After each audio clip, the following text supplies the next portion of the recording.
Havilah Malone, the CEO of Proof of What's Possible. So let's first give a quick round of applause for our panelists.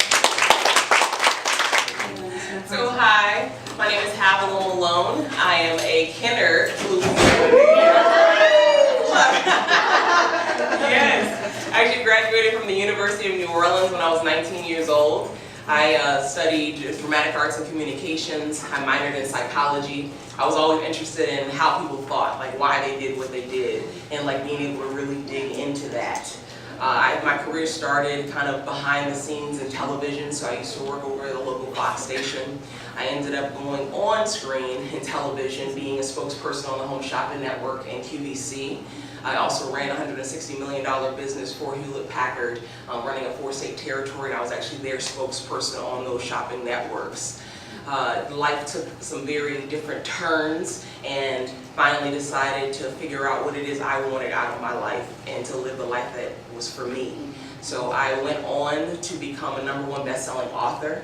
I actually am the author of 2 books, How to Become a Publicity Magnet in Any Market via TV, radio, and print, which really helps people to be able to first and foremost get out of their own way. Because a lot of opportunities are there for us everywhere you turn, but it's us who sometimes steps in our way. And then 2, for those of you who are familiar with a classic book called Think and Grow Rich by Napoleon Hill. So for the first time in history, those 17 principles of success who have been made available for adults are now available for children through the book The Amazing Adventures of Oliver Hill.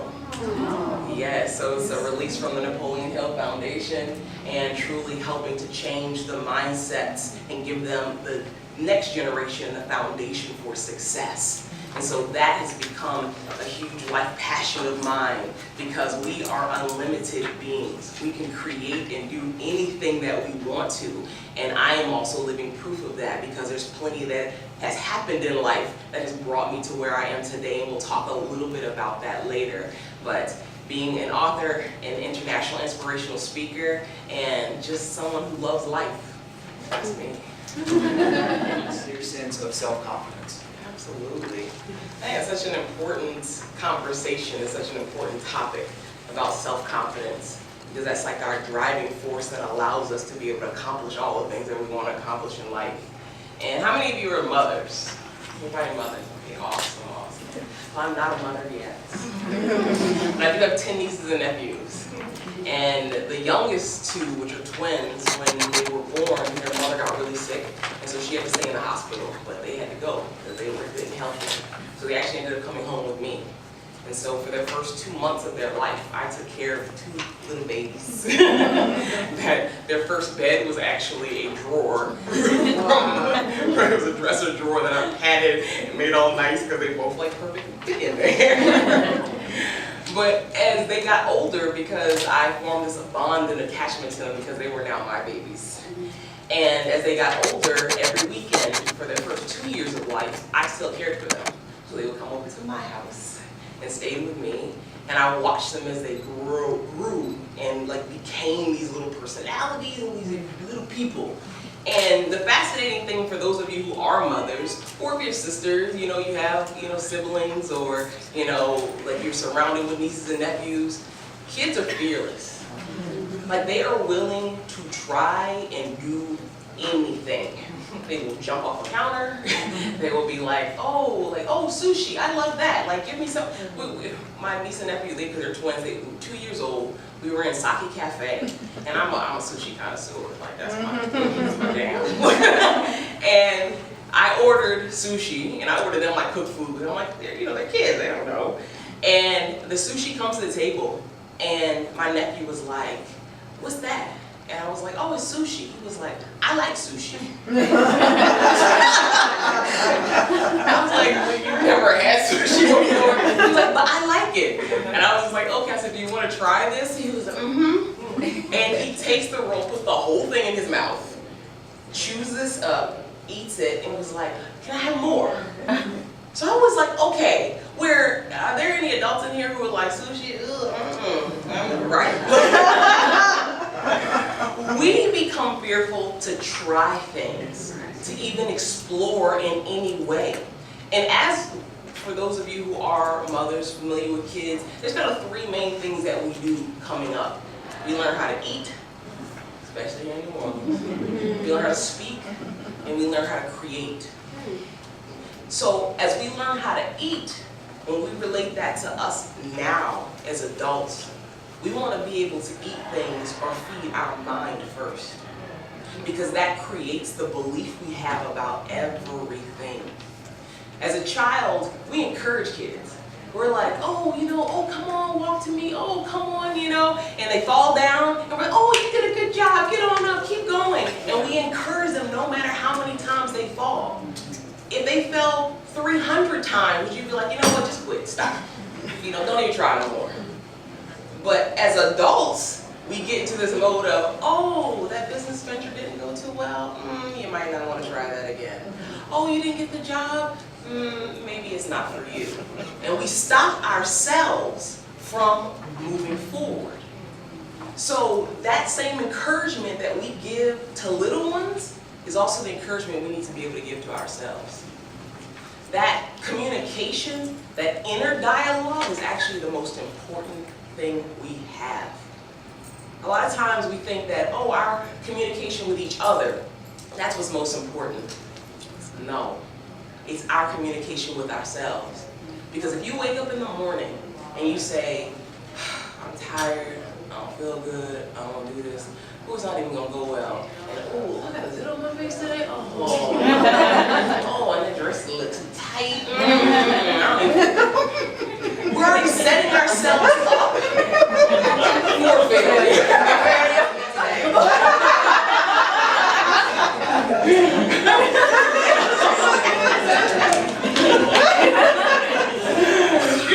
Instead of being able to wake up in the morning and saying, you know what, I feel great. It says, don't let the weak say that they are weak. Let the weak say that they are strong. So you wake up and you say, you know what, okay, I got this.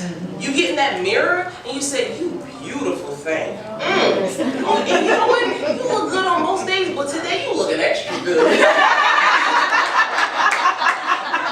want to be able to and you know what? At times it's hard to do that because we haven't been conditioned to do it.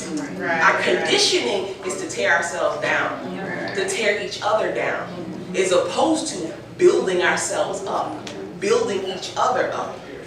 And that takes programming or reprogramming. Yes, because we've all been through things in life. We've all had our knocks on the head, our falls in the pit. As a young person, or as a child, I was sexually molested by a very close family member. The devastation and the mindset that that made upon my life, the shame, the guilt, the insecurities, the feelings of low self-worth. Yeah, maybe on the outside, I went out and I had a smile, and I was accomplishing and doing all the things that I thought everybody wanted me to do, and put myself in the box that everybody wanted me to fit in, because I was desperately seeking love. I was desperately seeking connection because I thought I was lower than dirt. I woke up in the morning and I wouldn't even look at myself. I would brush my teeth looking down because I hated the person that I saw in the mirror. And that affected so many things in my life, as far as my willingness to take risks, my willingness to go out after somebody or ask somebody for the sale or go after the position that I really wanted. Because see, I went to school and I went through dramatic arts and communication because I knew I was going to be on television someday. I used to be in the mirror as a child, doing my little reports, dancing and singing around the rooms, full of life. Until those incidents happened and totally stripped those things from me. And then I carried that through my life, and that same mentality, that same thinking. So that self-confidence was low.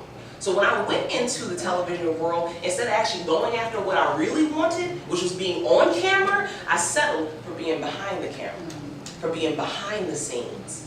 And like, oh, well, at least I'm in the field, at least I'm, around it. But you always have that gut feeling like, there's more, and I want more.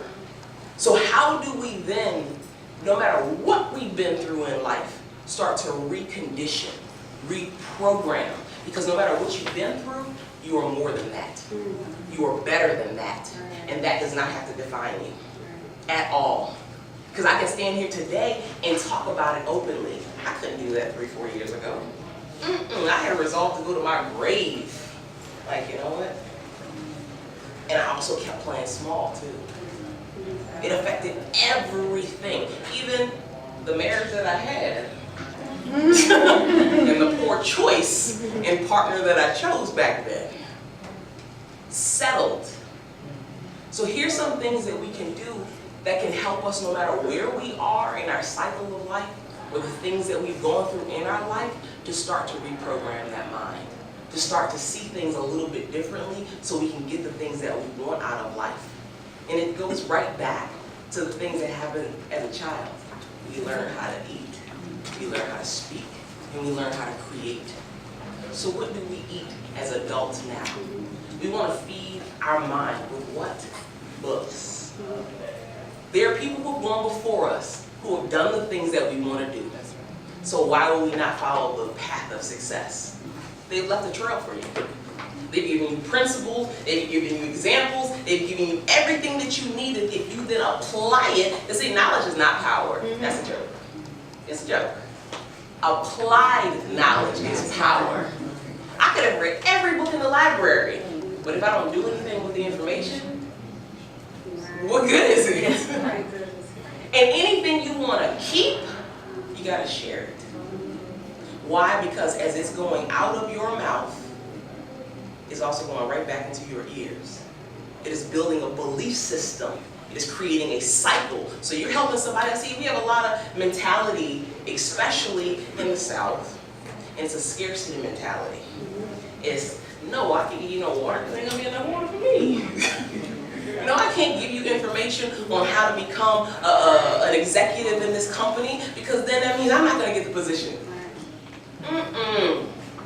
Decide what you want. And don't play small about it. Don't hold back about it. It scares you to say it. Get clear about what that is.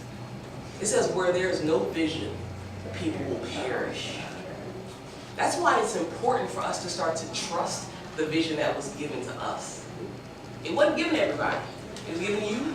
You got one. You got one. I have one. All of us have a vision that was given specifically to us. And if you share it with certain people, they're not going to understand it. They're not going to support it. They're going to try to like, baby. You're going to try to do all of that. Yes.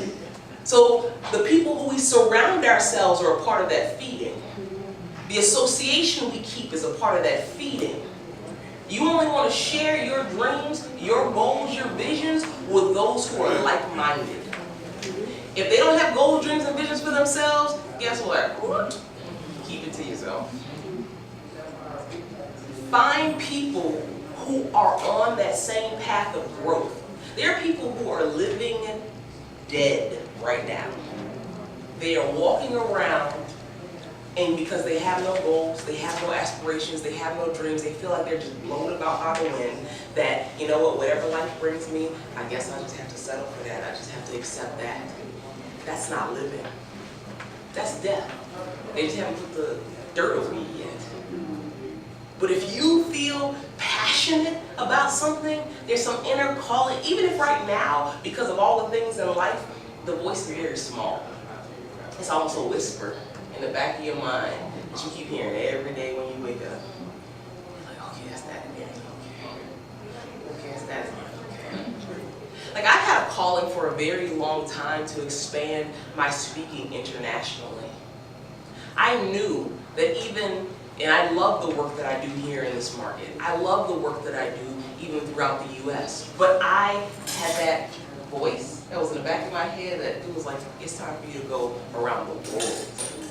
And I was like, ooh, that seems so big though. So see, we get caught up in the how. Yeah. How am I going to make this happen? Because I can't see from point A to Z how to do it, so I'm not even going to start. But see, here's the clincher. Here's the secret. The how is not our job. Your job Our job is to create the vision, to get clear about what you want. Once I made the decision, not just recently, I said, you know what? I'm expanding internationally. I don't know how to do it. I don't necessarily have like all these contacts internationally. I don't know how, but I'm gonna do it. I made the decision to do it. I ended up joining a mastermind group with the Black NSA. We all have to share like what your goal is, why you joined the fall mastermind group. I share what my goal is, what I want to do. Tell me why the lady who gets on right after me to share, her specialty is international speaking. I was like, okay, you got games. Yeah.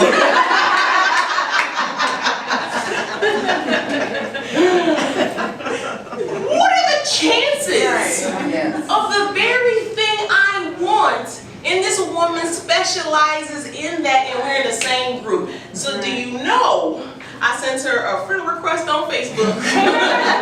Reached out and said, can we be accountability buddies for this group? Reached out to the organizer of the group and said, whatever, when you break off the smaller groups, I want to be in a group with her. Because I was like, okay, we can have anything we want. Make the decision. Start feeding your mind with the best materials. If your program right now is when you wake up in the morning, first thing in the morning, you flip on the news. You know, let's see what bad's happening around the world. It's not going to change. Every day is going to be something. When I used to work at Fox, every day it was a rape, a murder, a fire, a rape, a murder, a fire, a rape, a murder, a fire. It got to the point, because I worked there for 2 years, that I started becoming numb to the rapes and murders and fires. Like this was just an everyday occurrence. And when I started to feel that difference in myself, I was like, I don't like this. Like, this isn't me. And I was like, this is probably not the field for me. Because I want to be joyful. Like, I want to be happy. I want to talk about good news. I want to talk about things, about people making progress and overcoming obstacles and doing extraordinary things that just blow your mind. Like, that's what I want to be filled with every day. So I was like, okay, yeah, it's time for me to make a change. And sometimes it's scary and it's hard for us to make changes because we get in our comfort zone. We get into a routine of doing things, and even when it's uncomfortable, because it's within that comfort zone, we stick to it because it's what we know. You take that same road to work every day. Take that same right turn every day. I know there's probably 3 other ways to get to where you want to go. So when you start to shift into a mentality of abundance, and you know what? There's always more than one way, as they say, to skin a cat. Always. So feeding your mind on a daily basis. So when you first wake up in the morning, your brain is operating at 10.5 wave cycles per second. Your mind is the most impressionable of the entire day when you first wake up in the morning. That's when you want to put in the best stuff, because it will set the tone for the rest of your day. So pick up a book, read a page. Like you're like, oh, I'm running, late, my time is, limited. You can read a page. Or while you're getting ready, you're brushing your teeth, you're putting your clothes on, turn on YouTube. Everybody got a smartphone. Yeah, that's right. Yeah. Turn on YouTube, go to a motivational video. Listen to something that's going to help set your mind up for success and to build that confidence within yourself. Start to change the inner dialogue and the outer dialogue about who and what you are. Write down affirmation statements. I am beautiful, I am blessed, I am creative, I am talented, I'm a genius. Anything I set my mind to is as good as done. There was a time where I did not say those things to myself. There was a time I didn't believe them, so I didn't say them to myself. But here's the thing. You have to start saying it for you to then create the belief about it. So in the beginning, you doing this probably will feel weird. It's going to feel out of sorts. It's going to be like, girl, stop lying. But it's the consistency, it's the repetition that allows those thoughts to go past your conscious mind, down through that gatekeeper into your unconscious mind, and become a belief within yourself. And then one day you wake up, you're like, you know what, I am beautiful. I am talented. I am very creative. I am a genius. I am a goddess walking on this planet. Because you are. You absolutely are. And another very powerful tool that you can use is to create a vision board. Yes. Our mind works in pictures. If I ask you right now, if you can remember the juiciest, most succulent hamburger you've ever ate in your life, does a picture come to mind? You probably getting one like, right? Like, hungry. Yes, because our mind works in pictures. Everything comes to us in pictures. So when we can take those things that we want for our life and actually put it onto a board or create a book, you could even do a digital vision board. And you have those pictures that are a constant reminder every single day of seeing the vision you want for your life, you will find slowly but surely you will start to create those things within your life. See the body that you want, but also appreciate the body you have right now. Because the body you have right now will help you to get to the body that you want. It's wonderfully made. It's amazing. With every curve, with every fold, it is wonderful. And yes, if you want to make improvements to it, you can. Don't complain about it. Do something about it. Right. Amen. Yes. So we want to feed ourselves the best materials. Surround ourselves with the best influences and people. And stay clear and focused on what we want. The rest, it'll work itself out right on time. Yes.